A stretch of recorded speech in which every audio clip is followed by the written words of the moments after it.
Okay, so I know it's been about a week, so change of base. This is how, when we were doing our logs earlier, all of our logs had the same base. They were all base 7 or base 2 or base 4. They were all the same. So what do we do when they're not? So what if we had something like log base 2 plus log base 3 of something? So we have what's called a change of base formula, which allows us to change a base to something else so that we can actually combine like terms. It also is very useful to change things to base 10 when we want, because base 10 is what our calculators can do. Same thing with base E. So our change of base formula says that if I have log base B of a number, I can change it to a new base. So I'm going to write this with a base 10. So log base 10 of A divided by log base 10 of my old base B. And this is the same as if I were to say natural log of A over natural log of B, so change my base to base E. You can also change it to a different number if you would like. So if you wanted to do log base 2 of A over log base 2 of your old base B. Any of these are okay, and this keeps going. You can change it to whatever you want it to be. The most common ones that we use, though, are these first two, because that's what your scientific calculator can do, and it allows us to then use our calculators to give us more accurate numbers. But in reality, you could change it to whatever base you would like. And so this is going to be the formula we use, and like I said, I'm going to use these first two more often, just because it's what our calculators do. So we're going to start by just practicing using this change of base formula. So on all of these, we're going to evaluate, and we're going to get decimal answers. Now, because your calculator can do a lot of this for you, I'm going to highlight the one thing I need to see on your paper before I see just an answer, because I do need to see something. So I'm going to tell you what I need to see. So with this first one, we have log base 5 of 30 equals x. Now I know you're all going to just jump to your calculators right away and write down a number. If you do that, I'm not going to give you credit. What I need to see is what you're typing in your calculator. So using the change of base, I can turn this into log of 30 divided by log of 5. So I can rewrite the left side with my change of base, changing it to base 10. This is what I need to see on your paper, because that then tells me, was it an error? If you get it wrong, was it an error in how you set it up, or was it an error in how you typed it in? If all I see is a number, I have no idea what you typed in. So this at least tells me what you're typing in. We call this calculator form, or calculator ready form, I should say. So I need to see this so that I can see what you typed in to figure out where the error is happening. Is it happening in the change of base formula, or is it happening in how you're punching it in? So when you go to punch this in to your calculator,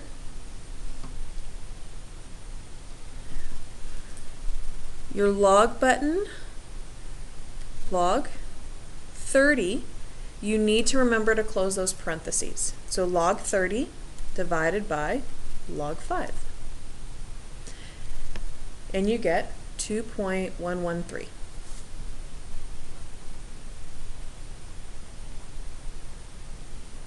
And we're going to go to 3 decimal places. Okay, so again, when you're doing these, I need to see the calculator ready form and then the decimal. If all I see is the decimal, don't expect to get credit. Okay, so let's try number 2. Log base 6 of 0.1. And we're going to evaluate that. So on the first one, I told you it equals x. Sometimes it just gives you this. When it gives you this, you know that it has to equal something. So I'm going to put has to equal something I'm going to call x. Again, I need to see the calculator ready form. So log of 0.1 divided by log of 6. And then I can go to my calculator, remembering that I need to close my parentheses. And I get negative 1.285.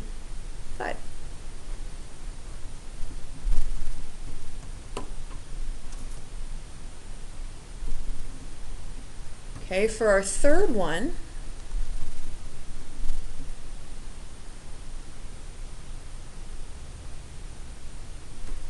we're going to do 8 to the x plus 3 equals 214.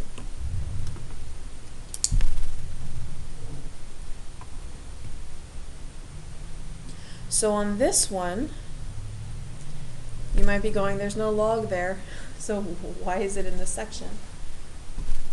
Well, the reason it is here is because we need to turn it into a log in order to solve for x. So with how it is right now, there's no way to get 8 and 214 to have the same base. So when we don't have the same base to our exponents, we have to change it to a log, so that way we can evaluate. So I'm going to convert this to log form. So log base 8 of 214 equals x plus 3. So step 1 here was to convert it to a log so that we actually do need to use change of base. It also, by changing it to a log, brought the x out of the exponent. So then I'm going to use change of base over here. I'm going to do natural log because our calculator can do that. I'm going to do natural log of 214 over the natural log of 8. And then to finish solving for x, I also have to minus the 3. So natural log of 214 over natural log of 8 minus 3 will equal x. So this here is what I'm going to type into my calculator. So there's my calculator ready form. So when you go to type this into your calculator, if you're going to do it all at once, the lights are right there in the way.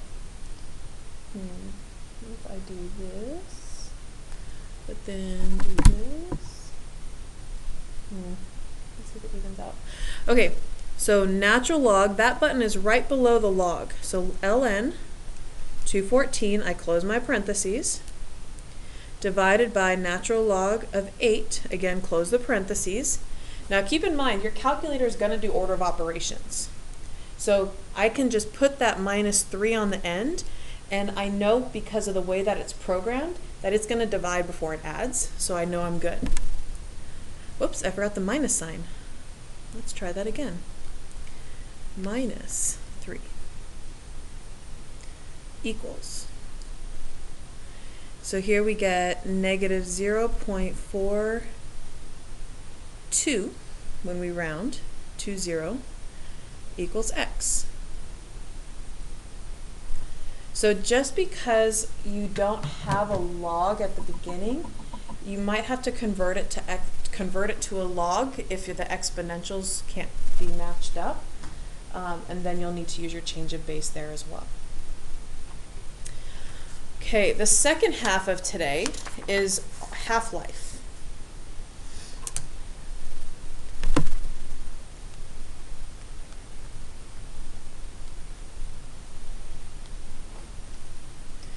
Half-life is a formula often used in chemistry that tells you how long it's going to take a population to half itself.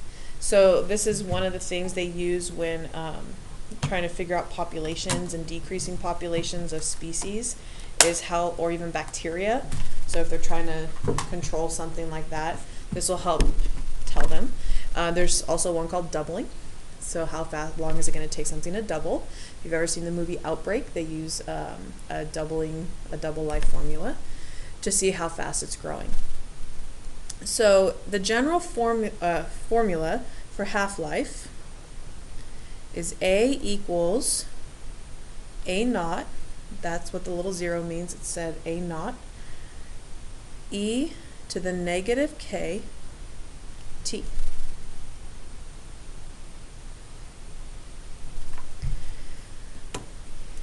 Each of these letters means something. So we have A naught. That's your starting amount.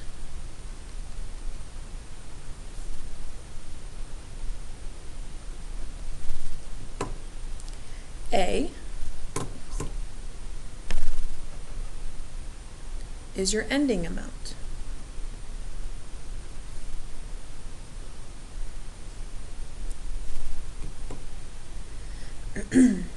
K is a constant known as your half-life. So that's how long it's going to take to half itself. And lastly, we have T, which is time.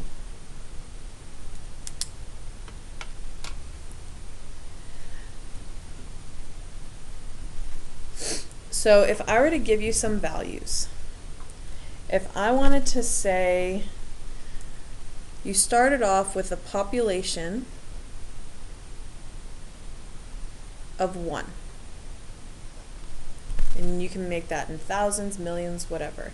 Let's say you start off with 1 measurement of something, whether it be a bacteria, money, whatever. You start off with 1. Your ending amount is half of what you started with. And let's say that this took 30 years to happen. Okay, so we're talking about something that obviously is going to take a while. 30 years is it's not that long, but 30 years, it's something that takes, it's not an immediate thing. But we have this thing that started off as 1, and it's going to half itself in 30 years. Find that constant. Find the half-life.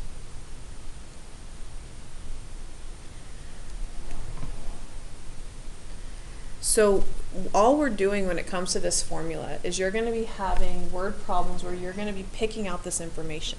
So yeah, I just went ahead and told you what each piece was, but on your assignment you're going to be picking out this information from the word problems themselves. It's more about knowing, after that it's just about knowing how to plug it in and simplify or solve. So if we plug this in, we have 1/2 equals 1 e to the negative k times 30.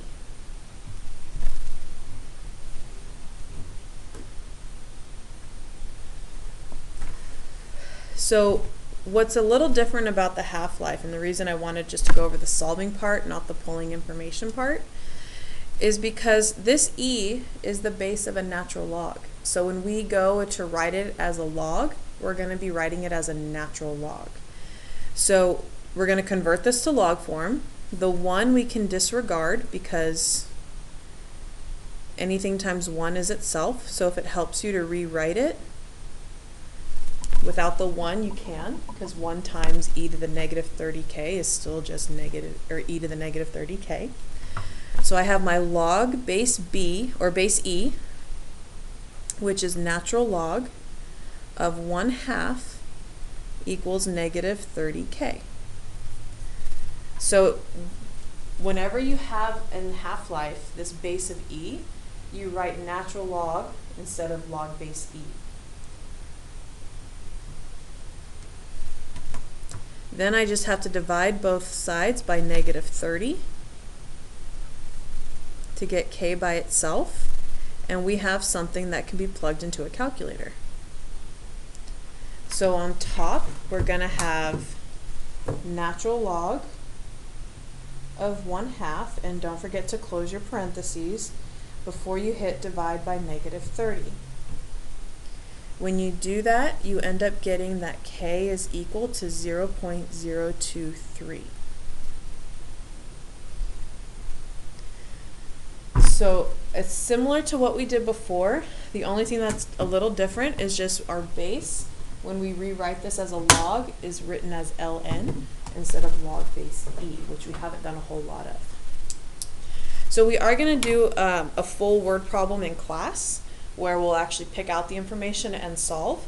But for right now, I just wanted you to see how the solving part is a little different in the sense that we don't write log, we write natural log.